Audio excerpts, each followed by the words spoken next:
The Deschamps, of course, I grew up in Tonette. And from my parents, I had, when they came across, I remember there was a Deschamps boat and a Collins boat. And the Collins boat tore apart when they were on Lake Superior. And then they all got together in the Deschamps boat. And I wonder how they did that. You know, how little they came with. Moi, j'étais à la veille à Formain, à Jason Deschamps. Mes parents ont tous les deux, quand ils ont venu de Belgique, ils ont envoyé deux voitures. Ça, c'est oncle Deschamps et oncle Colin.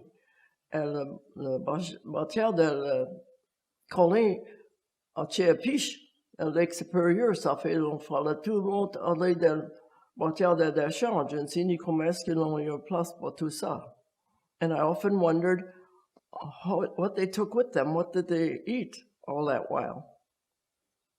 Je ne sais ni comment est-ce qu'ils ont tout mis en harmonie their own voiture. I still have a trunk that came from Belgium too at my house. And that's how they came across. They put all their belongings in a trunk. I know it cost them $50 or $56 to get here. That's not the fee.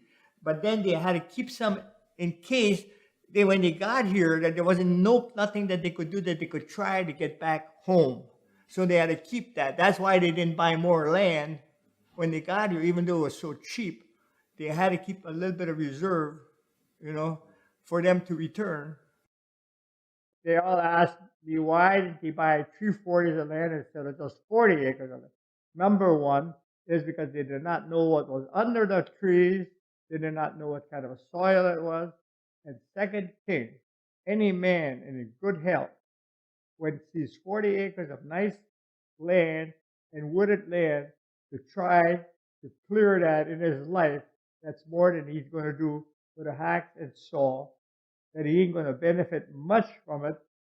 There's no money to make with it because there's no mills that were ready there to buy it, a sawmill or anything. So they just used to cut it and try to build themselves a log house the best they could, and then take the rest of the wood to heat the house, and then the rest they had to make big piles and burn it and try to clear it to be able to get a little bit of cropland. So it was a lot of work. It was more work than a man can handle all his life a 40-acre field of land. Le grand-père a acheté 40 arpents de terre pour $4.20. $4.20.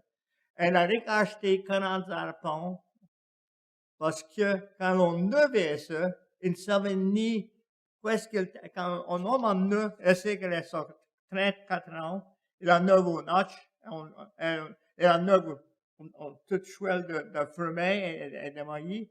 Et quand on neuvait ça, quand on est arrivé, quand on a décidé pour acheter des terres, il ne savait ni ce que la des terres, parce que ça sont tout bois. Et ça, qui fait toutes les ça qui fait des graviers.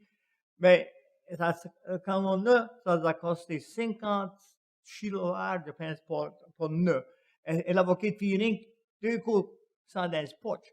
Et ça va faire grand-chose, il fallait faire assez de coups de poches qu'il fallait qu'il retourne. Quand on va être à 40 arpents de terre, et c'est tout bois, elle va se 35 ans vie, il faut couper tout en main. On n'avait jamais eu ça tout clair. Ça c'est assez. Mais pour le moment, d'acheter 2 courses, elle prend tout le cours, et ça y retourner, c'est fort.